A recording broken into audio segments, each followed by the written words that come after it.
Have you noticed that on some days you wake up feeling that something has shifted? Even though nothing has changed outside, you do the same things, open the same conversations, enter the same environments, and still, there is a quiet sensation that something inside you no longer fits.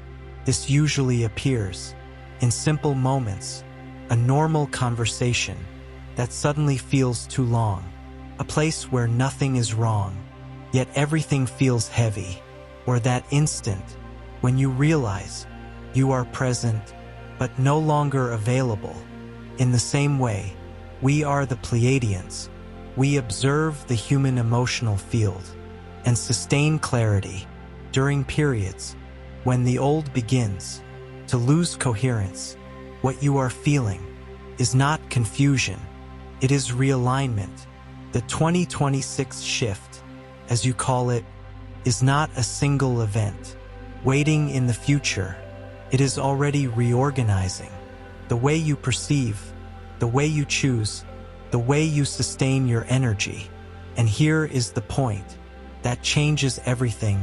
This shift does not begin outside. It begins in your inner posture. You are living a time when sensitivity is no longer a burden. It becomes an instrument of discernment, and discernment no longer asks for permission. Today, we will speak about 3 attitudes, not behaviors, not techniques. Behaviors respond to the external world. Attitudes are states you sustain even when no one is watching. And this is where alignment quietly begins, because before any visible change, there is always a silent moment when you recognize something simple and decisive. There are things you are still sustaining purely out of habit, even though you can feel they no longer make sense. And when this awareness arises, the question is no longer, what should I do? The question becomes whether you will negotiate this clarity or sustain it. And from this point forward, the first attitude becomes inevitable. When clarity appears, the body relaxes and the mind immediately tries to bargain, tells you maybe it's not the right moment, maybe you're overreacting, maybe you should wait a little longer. This is exactly where the first attitude reveals itself. Do not negotiate your clarity. Clarity is not having all the answers. Clarity is recognizing, without inner debate, when something has lost coherence, even if it still functions. In the outer world, many continue in roles, conversations, and relationships because they still work, but functioning is not the same as being aligned. We observe that in this period, every time you override your clarity, something in you contracts, not dramatically, subtly, and that subtle contraction accumulates. You begin to explain too much, to justify what was already felt, to maintain external harmony, while your inner field is asking for adjustment. The shift does not respond to effort. It responds to sustained coherence. And this is why you will mark this now. Go to the comments and write exactly, I do not negotiate my clarity. Write it, because the mind forgets what the field already knows. Write it, because once it is stated, it becomes a line you do not cross again. This single sentence reduces inner noise, ends the quiet self-betrayal, and stabilizes your presence. In the middle of pressure, you are not writing to impress anyone. You are writing to anchor yourself. And when you stop negotiating with yourself, 3 things happen. Without force, inner noise decreases. The environment reorganizes. Those who fed on your confusion lose access to your field. This is not confrontation. It is silent alignment. And when clarity stabilizes, something natural occurs. You no longer feel the need to fill space with words. Silence begins to arise, not as defense, but as consequence. And from that silence, the second attitude starts to form. When words fall away, silence does not arrive empty. It arrives full of perception, full of signal, full of information that no longer needs translation. Most humans were trained to fear silence. They learned that silence means distance, rejection, loss of control. But silence is not withdrawal. Silence is self-containment. It is what happens when clarity no longer seeks permission to exist. In this phase of the shift, silence becomes unavoidable, not because you are hiding, but because you no longer feel the impulse to explain yourself to fields that cannot receive you. We observe this clearly. Those who sustain silence without fear begin to reorganize the emotional space around them. People speak differently. Situations resolve themselves without confrontation. Energy stops leaking, not because you imposed boundaries, but because your field stopped negotiating presence.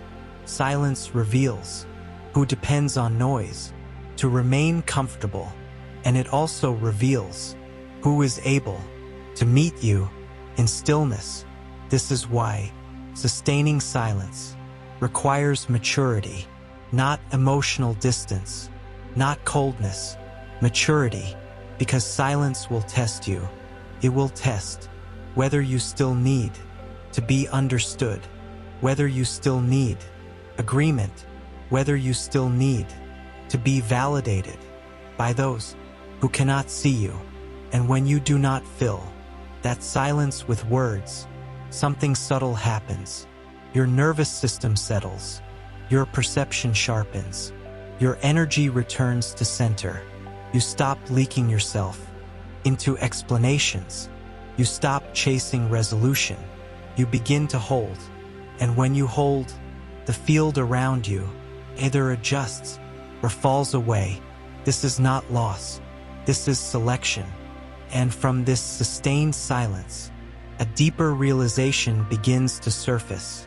There are connections you are still trying to carry that were never meant to be carried by you. And this realization naturally leads to the third attitude. When silence is sustained, another truth becomes impossible to ignore.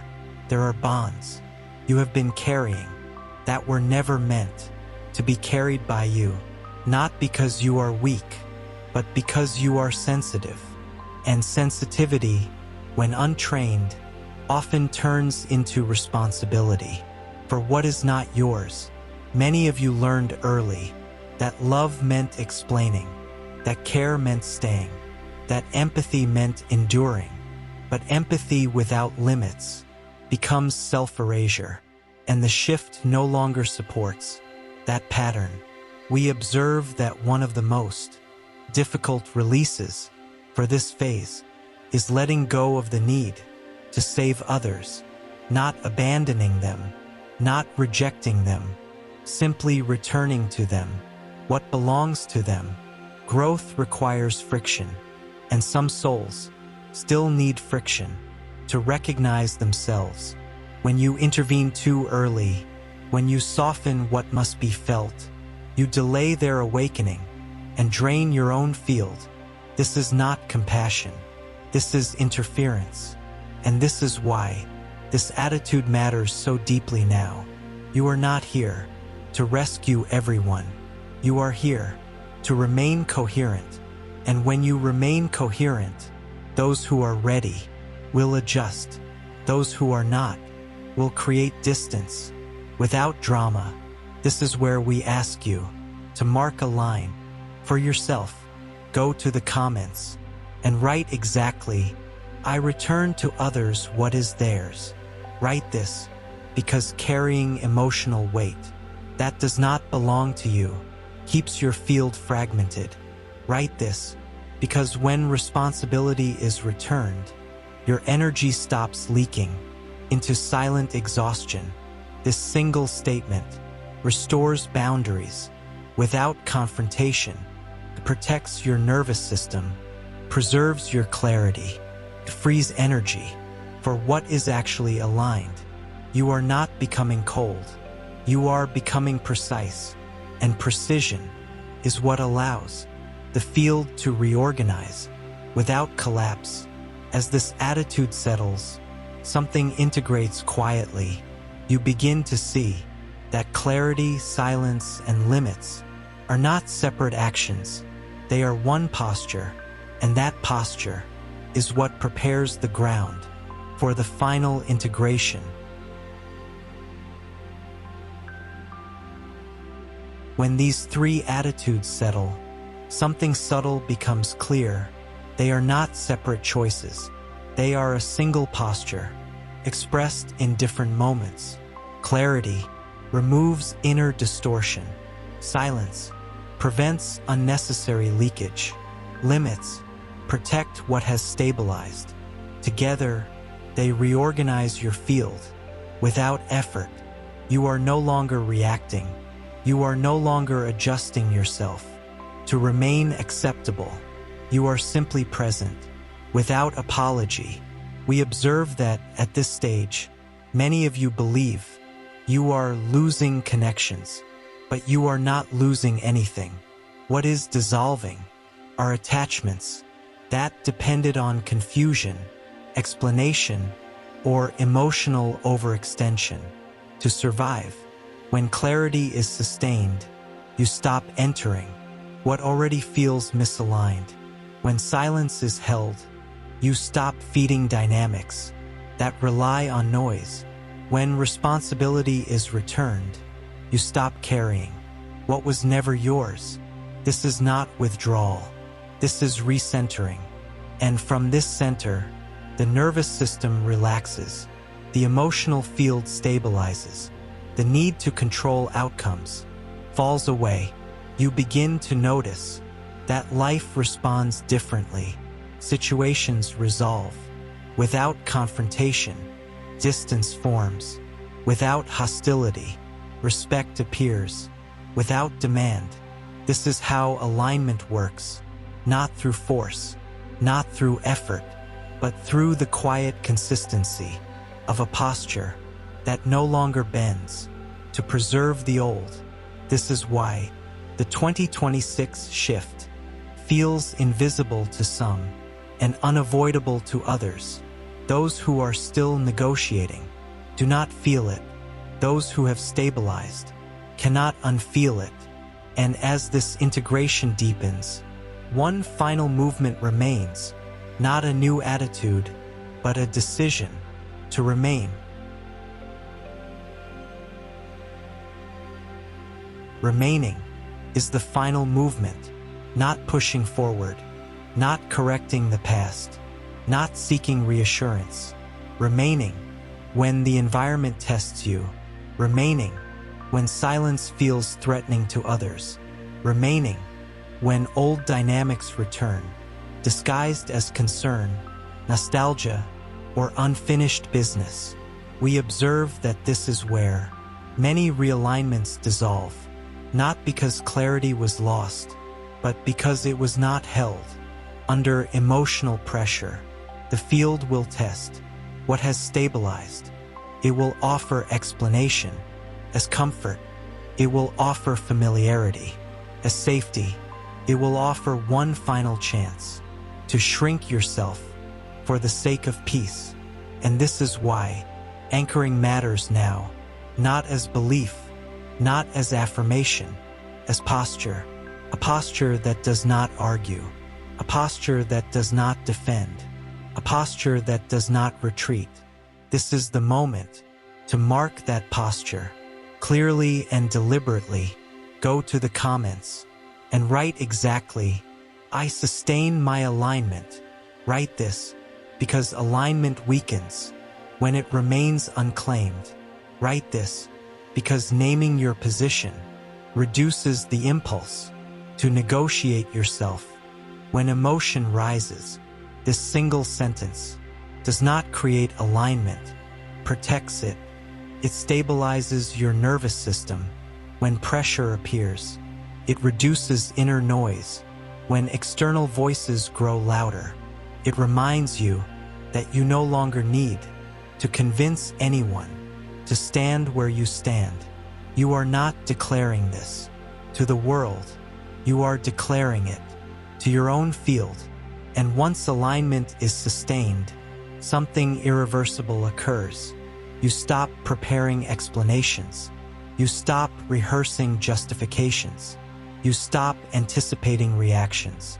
You move differently. You listen differently. You choose differently, not with force, with certainty. This is why the 2026 shift does not announce itself through chaos or spectacle. It becomes visible through those who no longer bend to preserve what is already collapsing. We are the Pleiadians. We do not command. We do not persuade. We stabilize, remain, observe. What is false cannot follow you into coherence.